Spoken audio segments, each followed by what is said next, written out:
வேளாங்கண்ணி புனித ஆரோக்கிய அன்னை பேராலய ஆண்டு பெருவிழா மாலை கொடியேற்றத்துடன் தொடங்க உள்ளதை முன்னிட்டு லட்சக்கணக்கானோர் தேவாலயத்திற்கு வந்த வண்ணம் உள்ளதால் நகரமே விழாக்கோலம் பூண்டுள்ளது. இதுகுறித்த கூடுதல் விவரங்களோடு நேரலையில் இணைகிறார் எமது செய்தியாளர் நேசராஜ். நேசராஜ், வணக்கம். இன்னைக்கு மாலை கொடியேற்றத்துடன் ஆண்டு பெருவிழா தொடங்கவிருக்கிறது. அதற்கான ஏற்பாடுகள் எந்த அளவு இருக்கிறது? முழுமையான விவரங்களை வழங்கலாம்.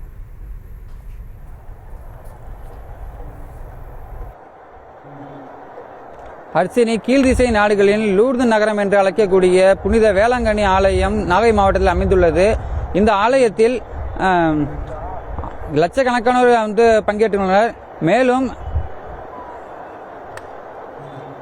அந்த அற்புதமான காட்சியை பார்த்து கொண்டிருக்கிறோம்.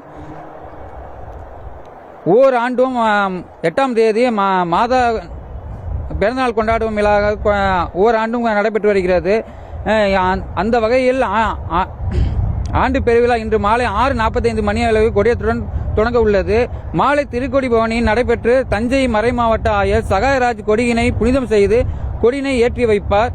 இந்த கொடியேற்ற நிகழ்வில் பங்கேற்பதற்காக தமிழகத்தின் பல்வேறு மாவட்டங்களிலிருந்தும் மாநிலங்களிலிருந்தும் பக்தர்கள் வாகனங்களிலும் குவிந்த வண்ணம் உள்ளனர். மாத சொரூபத்துடன் தாங்கிய தேரினை இழுத்து வந்து மரிய வாழ்க என்று கோஷம் முழங்க விண்ணை தொடும் அளவுக்கு கோஷமிடுகின்றனர்.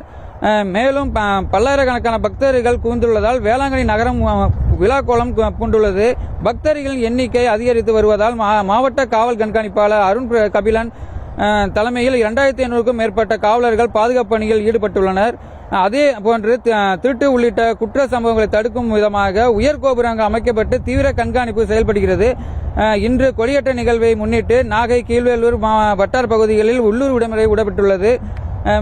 மேலும் செப்டம்பர் 7ஆம் தேதி இரவு பெரிய தேர் பவனியும் 8ஆம் தேதி கொடியிறக்கத்துடன் நிறைவு பெறும் என்பது குறிப்பிடத்தக்கது. அர்ச்சனி,